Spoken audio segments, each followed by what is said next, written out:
You can have a discussion with God when you know his interest. Most of you just jumped and say marriage. Who told you he's interested? He may not be. Did you come to this world to marry? Is that what you came to do here? You are not following. Let me leave you at your level. You know, this thing I'm talking about is from faith to faith. But let me leave you. I think you are comfortable with your level. Let me leave. That's what you came to do. You came to marry.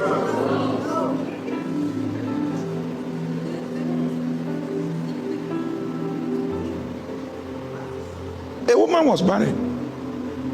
The woman had to find an interest, something that will interest God. It's okay.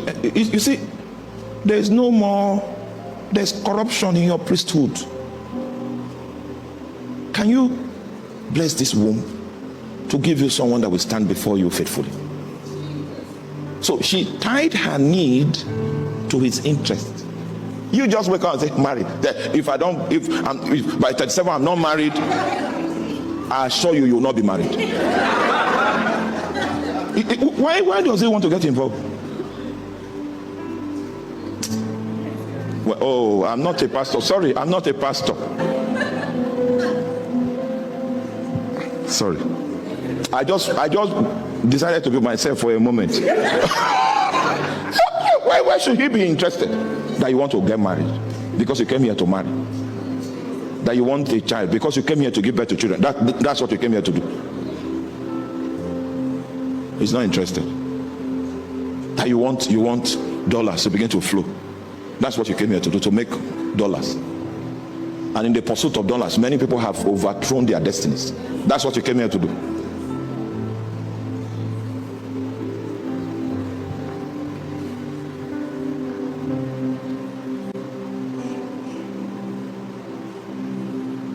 God made a promise to Abraham.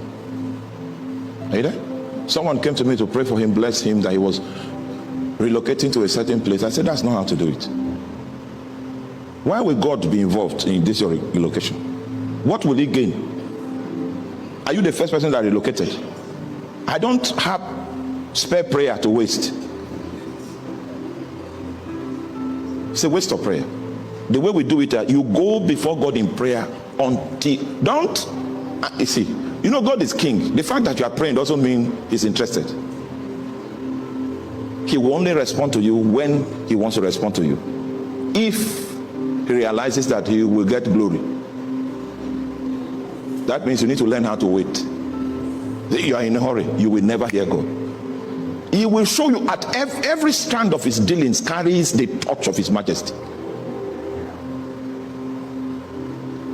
So go before him.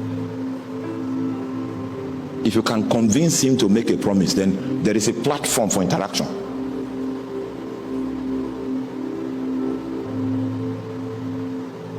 I remember those days, because I had a good job those days, and I was a preacher. And the next thing, in order for you to have a good CV as a preacher, you must have some international. So I preached here, I preached in Canada. You know, I was in Congo, and God was. The reason why he's telling you he was in Congo is just to tell you that he has a CV he's relevant. They call him from here and there. So I had money. And we now arrange one meeting so that I can develop my CV in ministry. So when everything was in place, and then I had a dream. And we were on a queue to give our passports to the immigration officer for him to endorse our entry. And when they opened my passport, there was no visa.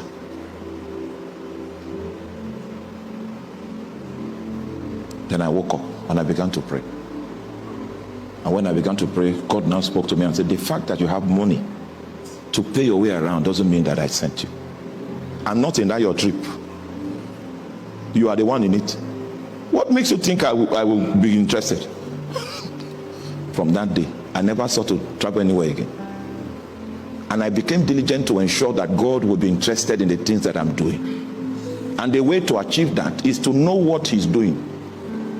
And then you present yourself as a candidate that he could consider to include in that agenda. That's how to pray. Because God will not do anything that he will not take glory from. It's not about you. You are not too important. Many people died yesterday. Nothing happened. The globe is still spinning. So I taught that guy how to pray. There's something God wants to do in that territory. What do you know he wants to do? He mentioned it. I said, go and tell him that you are going to be interested in engaging this matter. So keep praying that prayer until he gives you a promise. It means he has given you a commitment. On the strength of that promise, you can now come to the pastor for prayer. Because he said, believe in the Lord your God, so shall you be established. Believe also in his prophets, so shall you prosper. Don't come to the prophet without an engagement with the Lord. And if you think you can just go to the Lord and then take off like a tornado, you might discover that yes, the assignment was valid, but prosperity was in the hand of the pastor. So you went there and then you died because you did not receive prosperity from the pastor.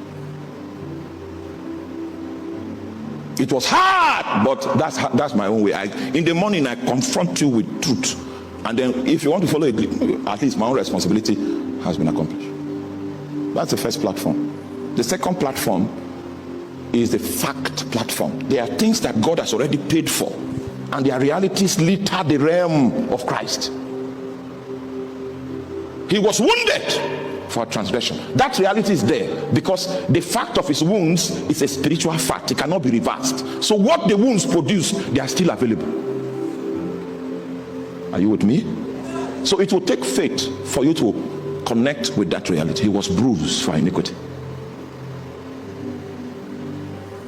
The chastisement of our peace was upon him. So in this level of dealing with spiritual facts, you study to find out the things that are available on the account of the appeasements that were made in God's justice system.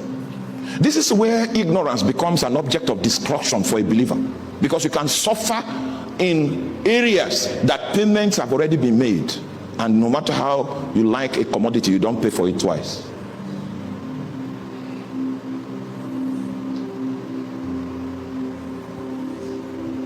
Please help me tell your neighbor, the Lord may not be interested. Well, most of you come to church with a sense of entitlement. It's his responsibility to ensure that I'm married. I came to tell you, he is not even interested. You are by yourself. You're on your own. That thing you are doing is you're on your own. Learn how to pray. Learn how to deal with a spirit being. Like a spirit being now, you feel he's owing you. You have not been taught protocol. In a king's palace, there's a way there you order yourself. In fact, when you are leaving, he has finished with you. You don't turn your back on him. You will be going like this. Oh, there are courtesies that you need to be acquainted with. You need to see me praying. You will know I have no other hope, and that's why I will not live there. It was this morning that I slept. This morning. No other hope. I'm coming to talk to people. Some of them are PhD holders, medical doctors, specialists in their areas, from diverse places, diverse troubles. How can I know what to preach?